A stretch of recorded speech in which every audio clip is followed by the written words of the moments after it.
Vamos então agora ver as funções da linguagem. Primeiro, deixa eu te contar um exemplo aqui para você entender bem. Quando eu conheci a Natália, minha esposa, eu olhei dentro dos olhos dela e falei assim: eu te amo, eu sinto um amor muito grande por você. O meu sentimento por você, ele é absurdamente forte. É claro que eu não fiz isso, né? Só tô dando um exemplo aqui para tu entender que quando eu falo muito de mim, quando eu falo muito do que eu penso, do que eu sinto, do que tem dentro de mim, o foco da linguagem sou eu. São os meus sentimentos, são as minhas emoções. Então a gente vai dizer que a intenção predominante é falar de mim. Isso recebe um nome, tá? Função emotiva da linguagem. Agora, se eu tivesse olhado para ela e falado assim: ou você me dá um beijo, ou você me dá um abraço, ou você olha para mim, o que eu tô fazendo agora, além de ser um cara tóxico?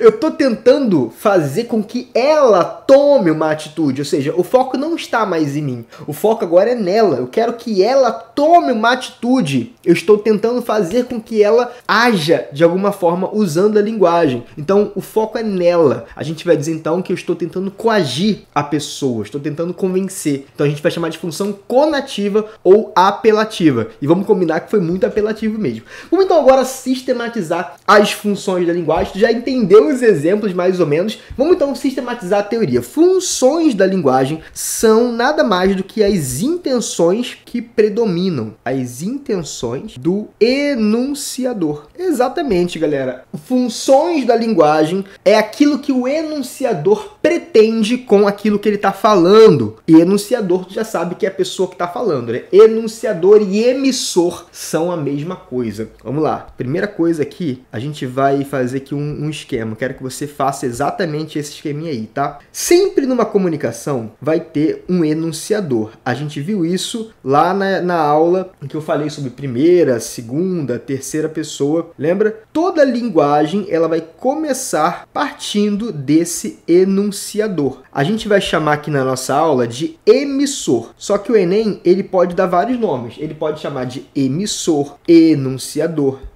locutor também pode ser. Muito bom. E aí você também viu lá na minha aula de pessoas, né, do discurso, primeira, segunda e terceira pessoa, que sempre quando eu vou me comunicar, eu me comunico com alguém, com outra pessoa, e essa outra pessoa, ela também recebe um nome. E qual é o nome que ela recebe, profinho? Ela recebe o nome de receptor ou de interlocutor, ou de interlocutário também, o Enem chama assim, tá? Então, eu vou chamar aqui de receptor. Então, você já entendeu que o emissor é a primeira pessoa que toma iniciativa, aquela que emite a comunicação. Receptor é aquele que recebe a comunicação. Aí alguém pergunta assim: ué, profinho, se eu estiver falando sozinho. Se eu estiver falando sozinho na rua, é o quê? É loucura? É, um pouquinho. Mas se você estiver falando sozinho, você é o emissor e você também é o receptor. Sempre vai ter um receptor. Se eu estiver falando com um copo de água, falei com um copo de água, o copo de água se tornou meu receptor.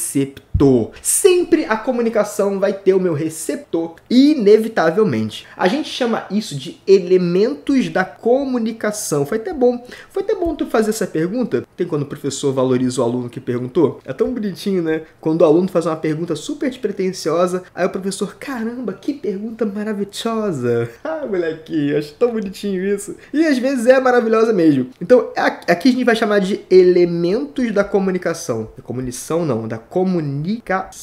Elementos da comunicação. Perfeito? Então, já pode parar por aí a conversa? É claro que não. Eu tenho um emissor, eu tenho um receptor. Só que é claro que eu vou falar alguma coisa com ele, né? Lógico. E quando eu falo alguma coisa com ele, isso que sai de mim e chega nele se chama mensagem, ok? Então aqui a gente tem o elemento 1 da comunicação, a primeira pessoa do discurso, que é o emissor. Aqui a gente tem a segunda pessoa do discurso, que é o receptor. E aqui a gente tem a terceira pessoa do discurso, que é a mensagem, tá? Muito bom. Só que, pensa comigo, agora a gente vai começar a esmiuçar um pouquinho a nossa comunicação.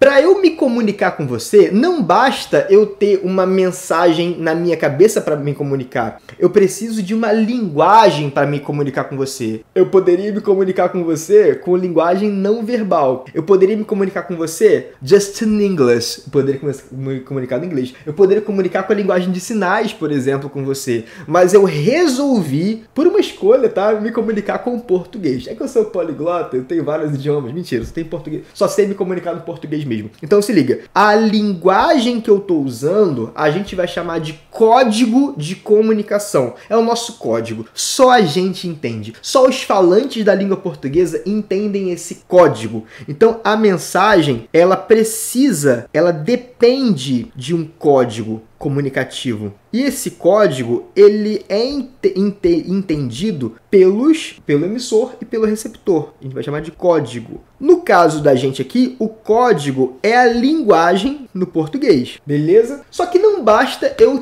eu saber falar o português. Eu tenho que conseguir formular frases. Se, por exemplo, eu soubesse falar português, mas eu tivesse com a boca tontada, você não entender nada. Então eu preciso de um aparelho fonador. Eu preciso de uma boca para falar. Eu preciso de uma língua para articular a comunicação. Eu preciso de oxigênio, de som, para que o som percorra. Aí, como é que o som faz o quê? Para que esse negócio chegue no teu ouvido e faça sentido. Eu preciso de um canal de comunicação. E o canal de comunicação que eu estou usando é aqui, ó, meu aparelho fonador usando o som com as ondas sonoras para chegar em você. Aí, pro fim, tá começando a viajar muito. Mas tu tá entendendo, né? Tá entendendo que eu sei. Então eu preciso de um canal comunicativo. Muito bom, muito lindo. Aí, de repente, você entende que já tá tudo certo. Só que tem mais uma coisa. A mensagem, ela pode ser uma mensagem assim, grande. Imagina só que alguém chega pra você e do nada, nunca te mandou mensagem no WhatsApp, do nada ela chega e fala assim, opa, e aí, beleza? Aí você fala assim, cara, por que essa pessoa tá me chamando no WhatsApp? Ela quer me pedir alguma coisa. Aí ela começa assim, e aí, cara, como é que tá? Como é que estão as coisas aí na tua família? Tudo bem? Aí você fala assim, cara, fala logo o que você quer. Vai direto ao ponto central da mensagem. E ele vai dizer assim, pô, me empresta R$10 aí pra eu, tirar uma xerox aqui na faculdade, aqui do curso. Aí você, cara, sabia que o ponto central daquela mensagem da pessoa era me pedir dinheiro. Certo que era pedir dinheiro. Então se liga, toda mensagem, ela tem um ponto central. Esse ponto central da mensagem, a gente vai chamar de referente. Então, vamos dar uma definição para cada elemento. O emissor é quem fala. O foco é quem está falando. Quando eu estou tratando do receptor, eu estou falando com quem escuta. Então, o foco é no com quem eu estou falando, com quem escuta, com quem recebe. No caso, não é nem escuta, né? Porque às vezes é um texto. Se você estiver escrevendo um texto para a pessoa não está escutando nada, está lendo. Então, com quem recebe a comunicação.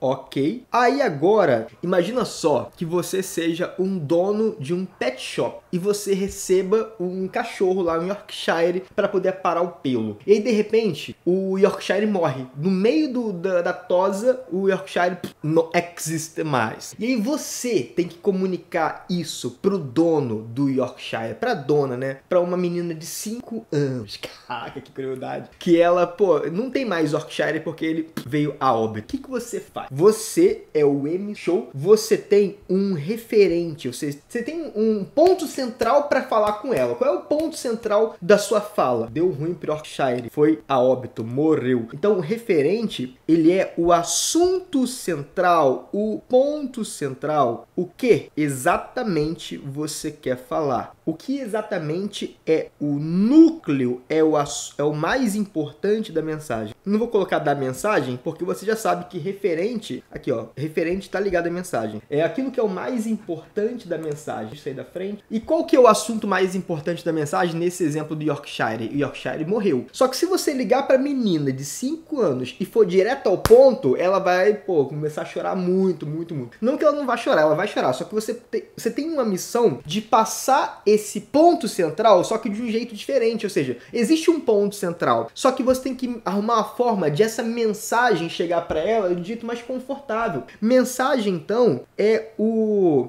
como você vai falar, como é passado o assunto, como que o assunto é trabalhado. E aí tu entende agora que dentro da mensagem eu tenho um referente, que é o ponto central, como se fosse o núcleo da mensagem, beleza? A menina não fala português, é o que TI, ela só fala alemão. Então, qual é o código de comunicação que você vai ter que usar com ela? Se você usar o código do português, ela não vai entender o teu código, então você tem que usar o código dela. O código é com o que você vai se comunicar com ela. Com o que? Com o que? O código é com o que o emissor se comunica. Ele pode se comunicar com a linguagem do português, ele pode se comunicar com imagens, ele pode se comunicar com mímica, com linguagem de sinais. É lógico que com o que é a língua que ele está usando, o código linguístico que ele está usando. Não confunda com o que com o que. Ficou confuso isso, né? Não confunda o referente, que é o que eu tô falando, com o que eu tô falando. O que é o referente, é o ponto central. Esse ponto central, ele é comunicado a partir de um código, que é o português, que é o com que eu tô me comunicando. O Enem, eu tô trazendo esses detalhezinhos, podem parecer um pouco confusos no começo, mas não é confuso. O Enem, ele geralmente traz algumas questões pedindo esse conhecimento. Quem é o foco, com o que eu tô falando, o referente, canal, código, etc. Beleza? E o canal é o meio fonético que eu vou usar. Na verdade, o meio pode ser fonético, o meio pode ser imagético, ele pode ser fonético se eu estiver falando com a minha boca mesmo. Só que eu posso passar uma série de imagens do Yorkshire morto. Então se eu passar... Caraca, é terrível. Se eu passar uma série de imagens do Yorkshire morto, não é meio fonético, é meio imagético, passando imagem. Então o canal é o meio de comunicação. Com qual meio de comunicação que eu estou me comunicando? Beleza, então. Então você já entendeu que o assunto central é a morte do Yorkshire, você é o emissor da comunicação, a menina de 5 anos é o receptor da comunicação, só que você sabe que você não pode passar a mensagem direto, você tem que trabalhar um pouco essa mensagem e você vai falar no alemão, porque ela só fala alemão, e você vai usar a sua boca para falar o alemão. Vamos supor que você não saiba alemão, você vai ter que aprender antes para poder comunicar a morte do Yorkshire. Como é que fala meu Yorkshire morreu em alemão? Não faço ideia. E aí você chega para ela e você diz assim, opa, tudo bem? Quando você fala opa, tudo bem, você está tentando fazer com que ela entenda a comunicação. E aí você está focando o quê? No canal da comunicação. E deixa eu te contar uma coisa aqui. Vamos fazer o seguinte, já que o vídeo está ficando longo, vamos parar por aqui e daqui a pouco a gente vem para entender cada um dos tipos dos elementos e relacionar com as funções da linguagem. Vamos então ver os próximos vídeos agora.